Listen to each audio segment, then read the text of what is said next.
नमस्कार दोस्तों। क्या आपको खांसी हो रही है, बलगम आता है, गले में खराश रहती है, लेकिन आप खांसी की दवा नहीं पीना चाहते, खांसी की टेबलेट ढूंढ रहे हैं? तो आज हम बात करने वाले हैं एक ऐसी ही टेबलेट के बारे में जो इन सभी समस्याओं को ठीक करने में काम आती है।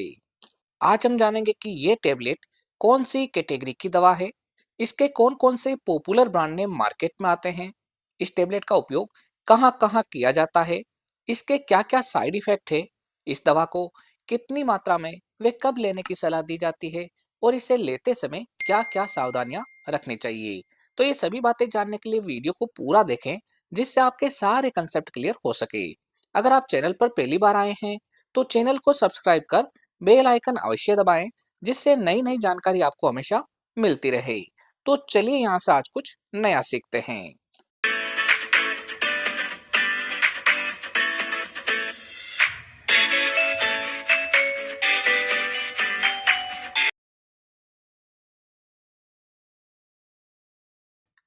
दोस्तों, ये टेबलेट एक कॉम्बिनेशन मेडिसिन है जो मुख्यतः खांसी और श्वास से जुड़ी हुई बीमारियों में दी जाती है।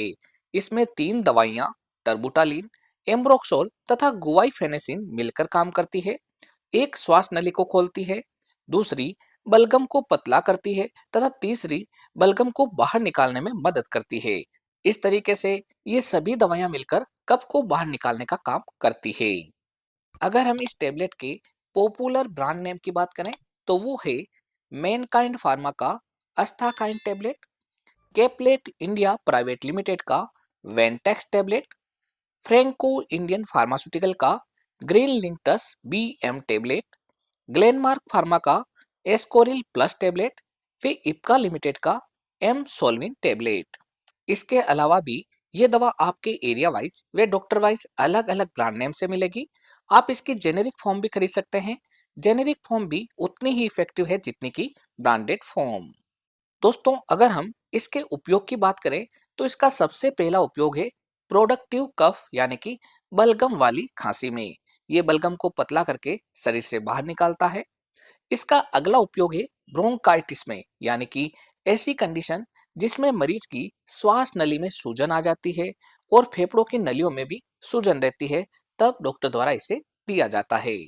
इस टेबलेट का उपयोग अस्थमा के मरीजों में भी किया जाता है। अस्थमा के अंदर मरीज की श्वास फूलने लगती है और सीने में जकड़न होने लगती है, तो ऐसी स्थिति में भी ये दवा डॉक्टर द्वारा प्रेस्क्राइब की जाती है। इसका अगला उपयोग है COPD यानी कि क्रोनिक ऑब्स्ट्रक्टिव पल्मोनरी डिजीज में, जो कि एक फेफड़ों से जुड़ी हुई समस्या है। इसमें लंबे समय तक सांस लेने में दिक्कत रहती है, तब ऐसी कंडीशन में भी इसका प्रयोग डॉक्टर द्वारा किया जाता है। इसके अलावा इसका उपयोग कॉमन कोल्ड तथा चेस्ट कंजेशन में भी किया जाता है, जिसमें गले या छाती में बलगम जम जाता है, म्यूकस जमा हो जाता है, तब भी ये टेबलेट प्रेस्क्राइब की जाती है। इस तरीके से अलग अलग स्थितियों में इस टेबलेट का प्रयोग लिया जाता है और चेस्ट में जमे हुए बलगम को बाहर निकालने में ये काफी फायदेमंद है।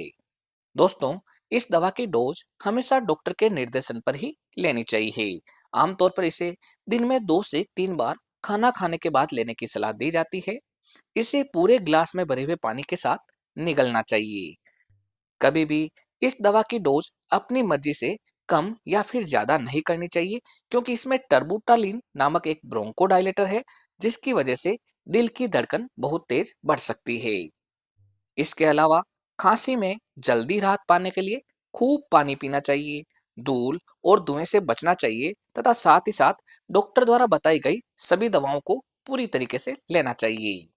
अगर आपको हार्ट डिजीज है, हाई ब्लड प्रेशर की समस्या है या फिर थायराइड की समस्या है, तो इस दवा को लेने से पहले अपने डॉक्टर को अवश्य बताना चाहिए। गर्भवती महिला व ब्रेस्ट फीडिंग मदर को ये दवा अत्यधिक आवश्यकता होने पर ही दी जाती है। अब हम बात करते हैं इस दवा के साइड इफेक्ट के बारे में। इस दवा के कारण कभी कभी मरीजों में ट्रिमर यानी कि हाथों में कंपन होना, दिल की धड़कन का तेज होना, पाल्पिटेशन होना, सिर दर्द, बेचैनी या फिर चक्कर आना, मुंह का सूखना और कभी कभी मतली आना या फिर उल्टी जैसा होना आदि हो सकते हैं। ये वाले साइड इफेक्ट या फिर इसके अलावा और भी कोई साइड इफेक्ट लगे तो तुरंत इस दवा को बंद कर अपने डॉक्टर की सलाह लेनी चाहिए। तो दोस्तों ये थी जानकारी टर्बुटालिन, एम्ब्रोक्सोल व गुआइफेनेसिन टेबलेट के बारे में। जब भी कोई दवा लें तो अपने डॉक्टर की सलाह से ही लें। इसी तरीके के वीडियो देखने के लिए हमारे चैनल को सब्सक्राइब कर बेल आइकन अवश्य दबाएं, जिससे नई नई जानकारी आपको सही समय पर मिल सके। एक बार फिर मिलते हैं एक नई दवा की जानकारी लेकर एक नए वीडियो के साथ। तब तक के लिए धन्यवाद।